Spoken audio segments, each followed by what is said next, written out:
I'm going to receive a lot of backlash for releasing this video, but I don't care because what I'm saying is true. If it's true, I can say it. I will say it. So what she did was she runs a love scam, and we talked for 7 months. Then she never asked me, or she tried to ask me for a little bit here and there, but you could tell that she was. I went back and looked through all the text messages. You can tell that she's just biding her time. It's easier to see when you have it all in text message and you look at it all at once over a period of time. But so what she did was talk to me for 7 months, then had her sister call me. Her sister helped me decide to come and then marry her sister. She started pushing me for marriage as soon as I got there. Her sister lives in Colorado. Her name is Emma. And Emma, by the way, now is calling police saying I'm harassing her, which is a lie. She's trying to say that I raped her sister now. And see, this is her sister. This is right before our petition got approved, was getting approved. And then she starts creating all these problems to start fights. And then she refused sex on my last visit. And she dresses all churchy. See how she dresses here? She dresses all phony when I'm there. And then when I come back to America, I get all these videos of her dressed like hooker. She's doing all these sex videos with me, and then she tries to extort me to erase them. Says I'm going to go to jail if I don't erase them. She's worried about her image. She doesn't want people at her church to find out. She doesn't want her family to find out. But listen, it's all a scam. It was all a scam. She's a prostitute who works in Legos. She's a paid girlfriend. She dates men for money. She gets these guys that do business, and they come in down. They have an expense account. Now, if you're a woman, you're watching this, you're like, well, who cares? Listen, you're a prostitute and a scam artist when you don't disclose the fact that you're a prostitute. If you don't tell me you're a prostitute, and then you want money after the fact, then that's your fault. When you tell me, oh, it's our culture, we got to get married before sex, but you've been having sex all these years as a prostitute, get the fuck out of here. She lied to me about every single thing about her past, everything. I think the dudes in her family are okay. I met her brothers. They're all cool people. Her cousin. So I'm very sorry. You guys have to see this. I'm not putting this out for revenge. This is because, listen, I'm out $10,000. This woman had me giving her money every month. And she was seeing other men, and she's fucking some guy at her church or something like that. I don't know. I found some guy at the church.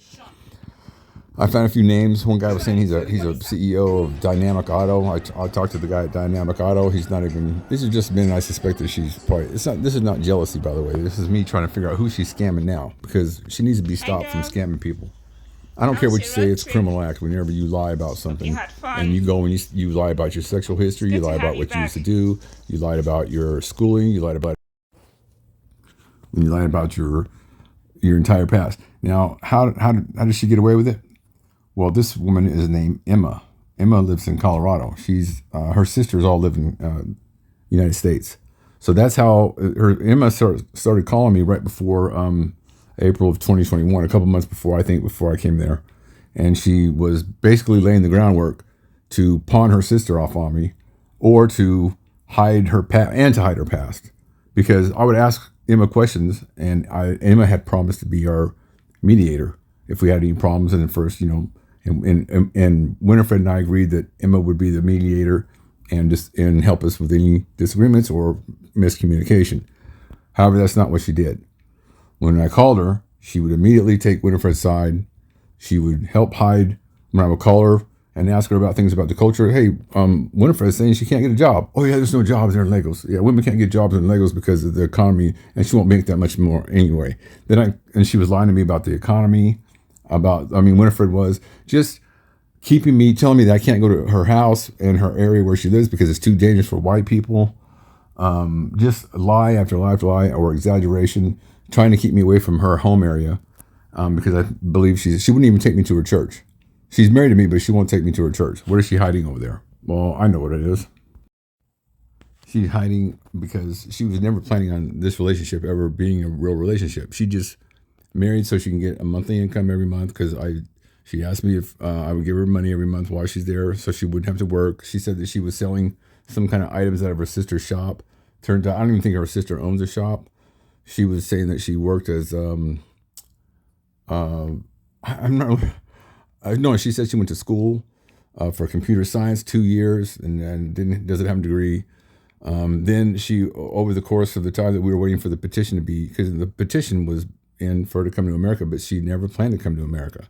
How do I know this? Because it's a scam that's normally done out of Russia and Ukraine, and it's done by a few people, but individuals can run it. And what they do is they get a guy to will come visit them, or and then she'll say that she used that she travels. Like Winifred said that she had traveled and been to Emma's house in Colorado. That turned out that wasn't true. And I said, why'd you lie about that? That was the very first lie, right?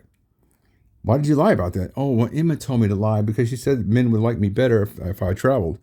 And it took me a long time. It took me till just recently to figure out what that was. And that was when I looked at the Ukrainian love scams. Well, they want you to believe that they travel, so that they're more likely to come travel, so they can bamboozle you. Then what you do is the next step in the scam is she gets her passport ready, but then she claims that there's passport trouble. Oh, I can't get it approved because of this. I need this much money. She didn't wait. She waited till after we got married, and then she notified me that her passport had been stolen. So that was another 4-month delay. So now you got a 4-month delay. So this is following in line. This is what the love scams do. It's scripted. Now the relationship part is sort of real because they get involved with you, because just like prostitutes can have sex with men, it's an intimacy, right? She was intimate while I was there, but only when I'm there. When I'm not there, she's probably got other men she's talking to. She's got other relationships going on. She's juggling men like plates. This is what the prostitution in Lagos is like. They don't tell you they're a prostitute until after. No, they ask for money after. Like, let's say you go out to a restaurant, you meet somebody, and then you're thinking, oh, it's a cute girl.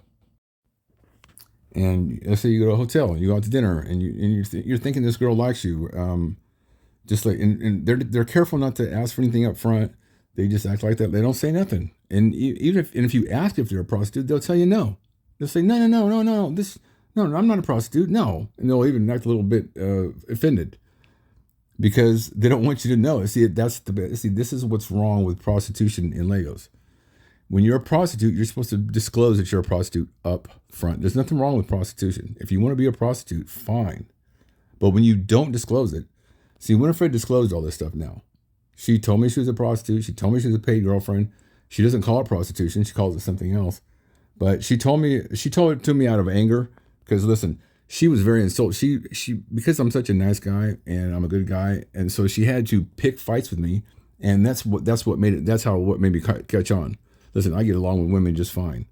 I don't have any problems getting along with anybody. So whenever these problems started cropping up right before the petition's about to be approved, then that made me suspicious. Because, and listen, I don't date prostitutes. I've been with prostitutes way back when I was younger, but as an older man, and this 40-year-old woman is lying to me, I'm not used to that. I'm not used to these mature 40 and 45-year-old women bamboozling people. What the fuck? So now Emma, this is how bad these people are. And look, listen, no offense to the rest of her family, the brothers here. I got respect for you guys. I'm sorry. But this woman's now accusing me of rape. It's crazy. Emma now is accusing me of rape, saying, listen, it's phony, it's not going to fly. But she called the police. She said I was harassing her. She texted me, is calling me. And then when I'm answering back, she says, that's harassment. It's so phony. Even the police, I called the police back. I talked to the detective she talked to in Denver, talked to his supervisor. So listen, I'm not going to contact this woman at all. So I'm going to put out this on Facebook with my friend. So I'm trying to get some information. I'm going to find out who she's scamming now, because she said she's with another man now, and I don't want her to scam anybody else. Now normally you'll hear of someone, let's say these victims of rape, and they say, I just want to be strong and come forward because these men, like if you were with a wife beater or something like that, you want to know, right? So I'm putting this out as a service to other men to watch out for these people. If you know anybody that's dating Winifred and they don't know that she's a prostitute or a scam artist, they should be aware, because that's what she is. I'm not doing this out of revenge. It's not out of anger. Listen, I've already moved on. I'm not going back. She's making the divorce a problem because now she's going there and saying I gave her STDs and lying her ass off. She's the one who got an STD and then tried to blame it on me. Or if she even got an STD. She lies so much, I don't even know what's true. So I have, by the way, I can prove everything I'm saying. I have it all in text message. I have her admission. I got her and Emma on text message, telling, over the course of 2 years, I've looked through it all. I'm not worried about any kind of legal backlash on this because I have the proof. They don't. They can do everything they want to, but sorry,